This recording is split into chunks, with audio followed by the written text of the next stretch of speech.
Hello friends, welcome to my new blog.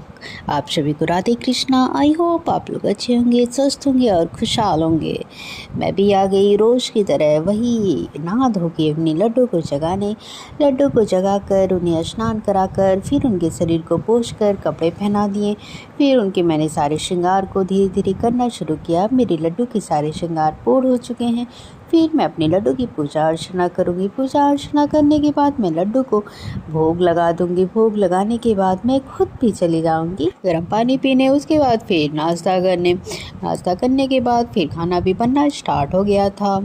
खाने में आज वैसे तो सब्ज़ी चावल रोटी बनेगा, लेकिन मैंने अपने लड्डू के लिए अलग से सब्ज़ी बना ली थी, क्योंकि जो हम लोगों की सब्ज़ी बनेगी उसमें लहसुन प्याज पड़ेगा, इसलिए मैंने अपने लड्डू के लिए अलग से सब्ज़ी बना। धीरे धीरे खाना ठंडा होने पर मैंने अपने लड्डू को खाना खिला दिया।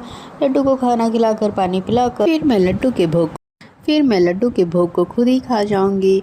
और अभी लड्डू के सोने का टाइम नहीं हुआ है, तो अभी मैं रुक जाती हूँ। इधर फिर मैंने देखा कि उफ, घड़ी में मेरे 12 बज चुके हैं, लड्डू के सोने का टाइम हो गया है। मैं आ गई अपनी लड्डू को पानी पिलाने। पानी पिलाकर उनके सारे श्रृंगार को उतार कर धीरे धीरे अब मैं अपनी लड्डू को सुला दूँगी। उसके बाद मैं खुद चली आऊँगी खाना खाने।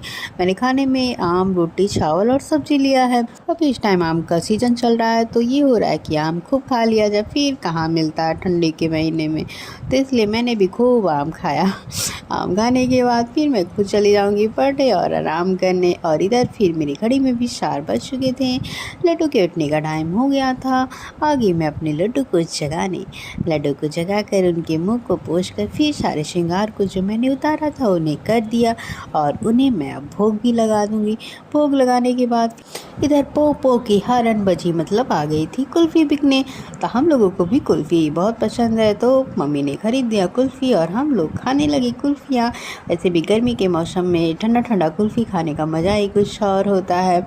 और इधर पापा मार्केट से लेके आए थे जामुन। मुझे तो कुछ ज़्यादा खास पसंद नहीं है। मम्मी को डायबिटीज़ है, तो इसलिए उन्हें खाना ज़रूरी है जामुन, क्योंकि डायबिटीज़ में जामुन खाना बहुत ही लाभदायक होता है। पर मैंने भी 2-4 ले लिए। अपने लड्डू को पहले खिला दिया, फिर मैं खुद भी उसे खा ली। अब शाम हो चुकी थी, तो पहले पूजा अर्चना हुई भगवान जी की। फिर हम लोग कुछ देर बाउंड्री में ऐसे ही टहले और बैठे, क्योंकि थोड़ी ठंडी हवा चल रही थी। लग रहा था कि क्या पता बारिश हो।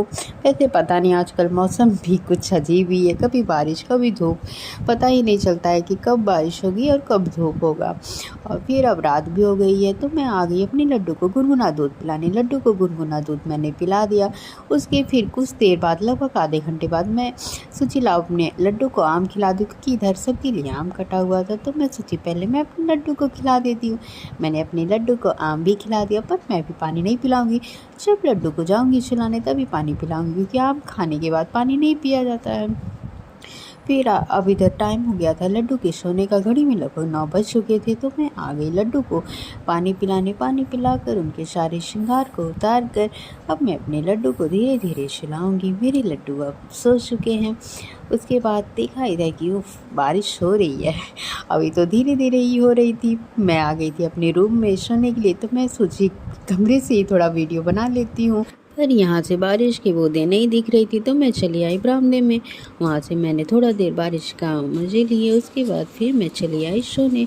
आप सभी को अगर ये मेरा ब्लॉग अच्छा लगा हो, तो प्लीज़ लाइक, सब्सक्राइब, शेयर और कमेंट करना मत भूलिएगा। आप सभी को राधे कृष्णा और शुभ रात्रि।